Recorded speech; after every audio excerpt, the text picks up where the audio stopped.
Guys welcome back to my channel English by Neha Yadav. आज हम यहाँ पर कुछ क्वेश्चंस लेकर आए हैं जो कि हैं आपके इडियम्स एंड फ्रेजेस से रिलेटेड।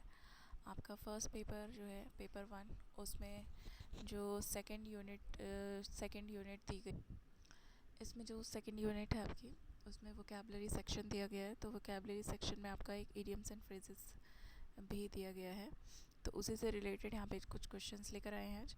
तो जो लोग भी चैनल पर नए हैं तो प्लीज़ चैनल को सब्सक्राइब करना मत भूलिएगा और वीडियो को लाइक ज़रूर कर लीजिएगा और वीडियो एंड तक ज़रूर देखिए। तो पहला क्वेश्चन है हमारा यहाँ पर। The first question we have is the idiom to throw the towel. To throw the towel means, इसका मतलब क्या होता है? To throw a towel. तो देखिए यहाँ पर टू थ्रो द टावल का मतलब होता है टू एडमिट डिफीट, यानी कि हार स्वीकार कर लेना। Throw the towel means to admit defeat, हार को स्वीकार कर लेना। Next is the phrase a pyrrhic victory. So a pyrrhic victory refers to, तो देखिए pyrrhic victory basically a victory achieved at great cost, यानी कि ग्रेट कॉस्ट पर अचीव की गई विक्ट्री, यानी कि बहुत ही ज़्यादा, एक तरीके से हम बोल सकते हैं भारी कीमत चुकाकर किसी विक्ट्री को या फिर किसी सक्सेस को अचीव करना, that is a pyrrhic victory. Next is which idiom means to reveal a secret. तो रिवील अ सीक्रेट जो है वो कौन सा ईडियम ये मीनिंग देता है? तो यहाँ पर ये मीनिंग देता है आपका spill the beans.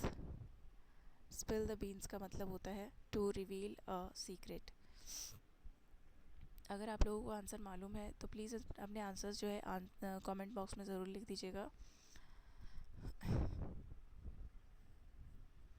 If you know the answer please write down your answers in the comment box. और अगर आप चैनल पर नए हैं तो चैनल को सब्सक्राइब कर लीजिएगा और नोटिफिकेशन बेल को जो है नोटिफिकेशन बेल को प्रेस कर लीजिएगा ताकि आने वाली वीडियोस के नोटिफिकेशंस आपको मिलते रहें। तो नेक्स्ट क्वेश्चन है हमारा। The next question we have is to bell the cat. So to bell the cat का मतलब होता है to undertake a dangerous task, कोई खतरों से बड़ा टास्क, काम जो है वो ले लेना। तो यहाँ पर to undertake a dangerous task में इसका ईडियम है आपका to bell the cat, risk लेना एक तरीके से, ओके, खतरा मोल लेना। The next idiom we have is to burn one's bridges. To burn one's bridges का मतलब होता है टू डिस्ट्रॉय फ्यूचर अपॉर्चुनिटीज़, भविष्य में आने वाली अपॉर्चुनिटीज़ को डिस्ट्रॉय कर देना। That means that idiom is to burn one's bridges. That's the answer. Next question we have is by the skin of one's teeth. By the skin of one's teeth का मतलब होता है barely और narrowly, मतलब बहुत कम, कभी कभार। barely मतलब एक तरीके से हम जिसको बोलते हैं rarely, बहुत ही कम, कोई एक्शन, कोई काम बहुत ही कम होता है। In that case we use this idiom by the skin of one's teeth. Next is the phrase a red letter day. A red letter day means, so red letter day is a memorable and happy day. So the answer will be a memorable and happy day. The next question we have is which idiom means to flatter someone for selfish reasons. तो यहाँ पर कौन सा idiom है जिसका meaning ये है? Okay, तो बर्न मिडनाइट ऑयल का मतलब होता है हार्ड वर्क करना। तो यहाँ पर जो राइट आंसर है करी favour, that one,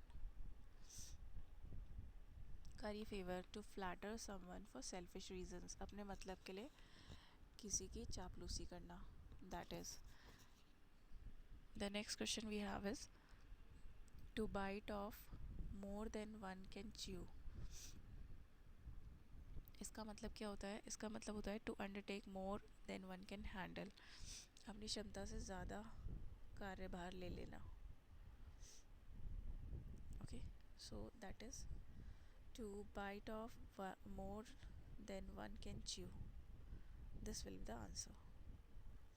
The next question we have is the phrase Achilles heel. Achilles heel का मतलब होता है hidden weakness, छुपी हुई कमज़ोरी, hidden weakness.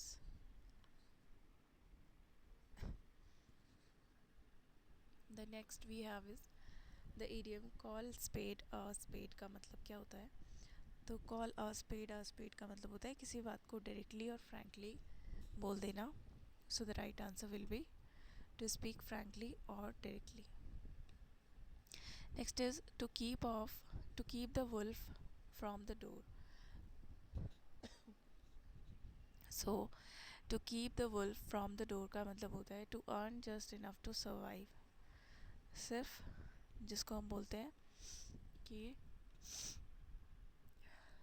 जैसे हैंड टू माउथ वाली सिचुएशन होती है ना, सिर्फ का मतलब जीने भर का कमाना, उतना ही कमाना जितना कमाया और खा लिया, बस इतना, no savings. The next question we have is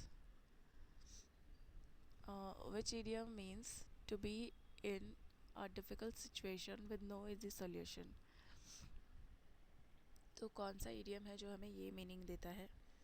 तो इसमें idiom है आपका between the devil and the deep sea. Between the devil and the deep sea, this is the answer. Cry over spilled milk. Cry over spilled milk का मतलब होता है to regret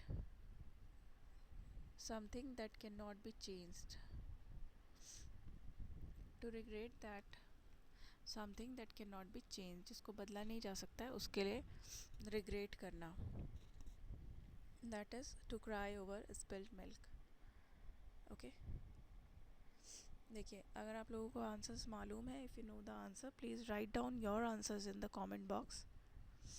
और जो भी चैनल पर नए हैं वो चैनल को सब्सक्राइब करना मत भूलिएगा, ताकि आपको फ्यूचर में इस तरह की वीडियो मिल जाए, आपके पास नोटिफिकेशन आए तो बेल आइकन भी प्रेस कर दीजिएगा.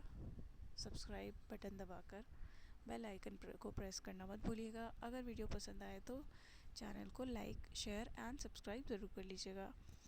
नेक्स्ट क्वेश्चन है हमारा the idiom to add fuel to the fire का मतलब क्या होता है? To add fuel to the fire का मतलब होता है to worsen an already bad situation, यानी कि आग में घी डालने का काम करना, यानी कि कोई परिस्थिति ख़राब है उसको और ख़राब करना, चीज़ों को बद से बदतर बनाना. Okay. Next is a bolt from the blue. A bolt from the blue का मतलब होता है एन अनएक्सपेक्टेड इवेंट और शॉक. कोई जो है अनएक्सपेक्टेड इवेंट या फिर कोई शॉकिंग न्यूज़ होती है, उसके लिए हम यूज़ करते हैं a bolt from the blue. Next is to rest on one's laurels. So to rest on one's laurels का मतलब होता है to rely on past achievements without making further efforts, यानी कि पास्ट में जो भी आपने अचीव किया है सिर्फ उसी के भरोसे रहना और फर्दर फ्यूचर के लिए कोई एफर्ट ना करना. That is to rest on one's laurels. Next question we have is to move heaven and earth. So the meaning of to move heaven and earth is to make every possible effort. हर प्रयास कर लेना, सारे प्रयास कर लेना. That means to make move heaven and earth. Next question we have is to avoid talking about the main issue. कौन से इडियम का मतलब होता है, कौन से इडियम का मीनिंग होता है to avoid talking about main issue, main मुद्दे की बात को अवॉइड करना, कौन सा इडियम हमें बताता है, यानी कि बातों को घुमा फिरा के बोलना। ठीक है, मेन बात नहीं बोल रहे हैं, बस बातों को घुमाए जा रहे हैं। So the idiom which gives us this meaning is beat around the bush, or we can say beat about the bush, beat about the bush. So if someone beats about the bush, तो इसका मतलब है वो बातों main point को, main मुद्दे को avoid करके घुमा फिरा कर बात कर रहा है। Next is question number 20, to hit the nail on the head.